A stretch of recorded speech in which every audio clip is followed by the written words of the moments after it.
At a glance, table saws and miter saws may seem like the same device. However, appearances are deceiving since these tools are different and should not be used interchangeably. To complete your job quickly and efficiently, it's important to know the difference between these two saws. We put together this article that makes understanding the saws' differences a bit easier. In this video, you will find a description of both saw types, their intended usages, and their differences. Keep watching for more.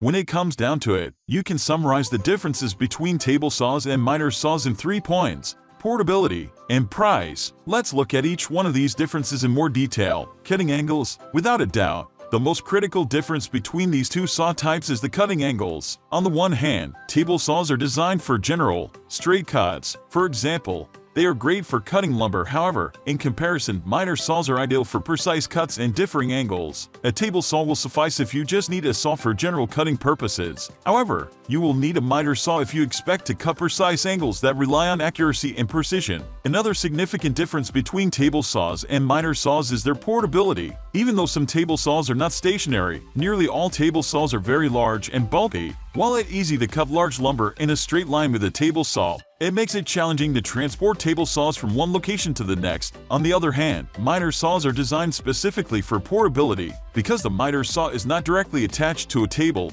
you can put it in the back of your truck and take it to and from your work locations. Most similar tools cost about the same when it comes to power tools. This is not true for table saws and miter saws. Table saws are notably more expensive than miter saws. Most table saws are at least $1,000. Whereas you can get a good miter saw for just a couple hundred. Now that we've learned what these saws are and how they differ from one another, it's time to talk about which one you should get. You should get a table saw if you plan to make large, straight cuts, but you should get a miter saw if you need to make precise bevel and miter cuts. Here's a closer look at when you should get each of these saws. Table saws are best for general purpose cutting, such as when you need to cut planks. Table saws are hands down the best choice for these sorts of cuts because they perform long cuts very accurately and quickly. Table saws can cut through long beams or make straight crosscuts a breeze. You should get a miter saw if you need to make a lot of miter and bevel cuts. For example, edging and furniture rails require a precise tool that will benefit from the accuracy of a miter saw. Technically, you can get attachments for a table saw to make miter cuts if you only occasionally need a tool of this type.